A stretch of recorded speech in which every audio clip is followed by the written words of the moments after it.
Kediri besok akan mendapatkan balasanku yang sangat besar. Kediri bakal jadi sungai, Blitar akan jadi daratan, dan Tulung Agung akan menjadi danau. Itulah yang diucapkan Lembu Suro sebelum dia mati tertimbun di dalam kawah sungai Gunung Kelud oleh batu-batuan besar dari pengkhianatan Prabu Brawijaya dan Putri Dyah Ayu Puspasari.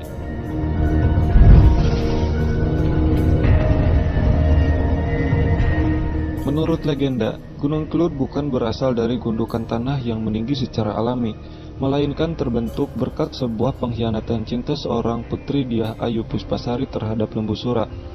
Kala itu, kecantikan Dyah Ayu, putri Prabu Brawijaya, menyilaukan banyak pria.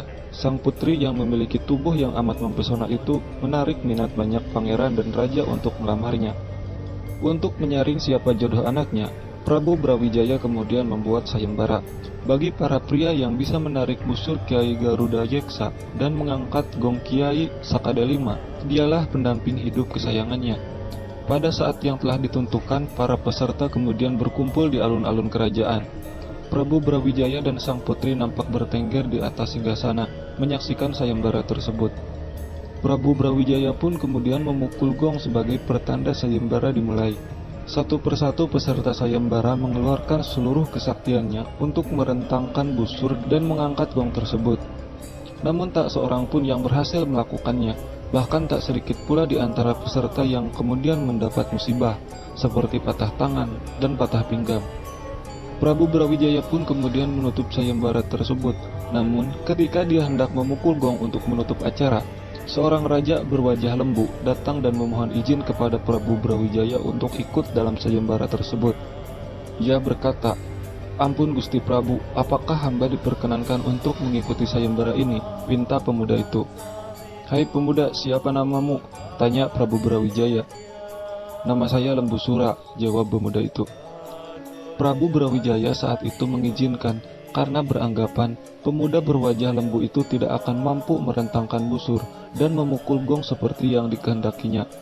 Namun ternyata dengan kesaktian yang dimilikinya, Lembu Sura dapat dengan mudah melakukan apa yang disayembarakan. Tepuk tangan penonton pun riuh menggema di pelataran istana. Namun sang putri merasa enggan bersuamikan pemuda berkepala lembu. Tak ingin terkesan menolak, Dyah Ayu dan Prabu Brawijaya pun kemudian memberlakukan satu syarat tambahan, yakni Lembu Sura harus membuat sumur di puncak gunung.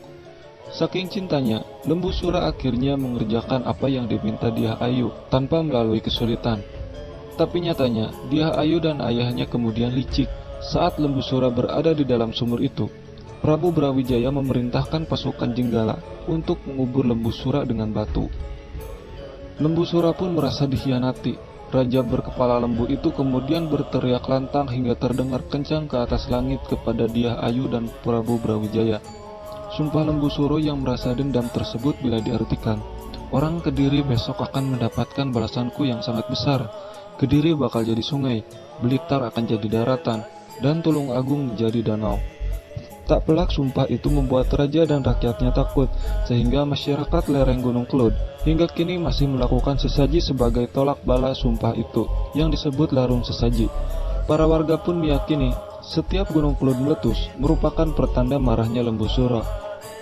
Acara larung sesaji sendiri hingga kini digelar setahun sekali pada tanggal 23 bulan Suro oleh masyarakat Sugihwaras. Namun di samping legenda yang ada, pelaksanaan secara ritual tersebut juga menjadi wahana promosi untuk meningkatkan kunjungan wisatawan untuk datang ke daerah Kediri.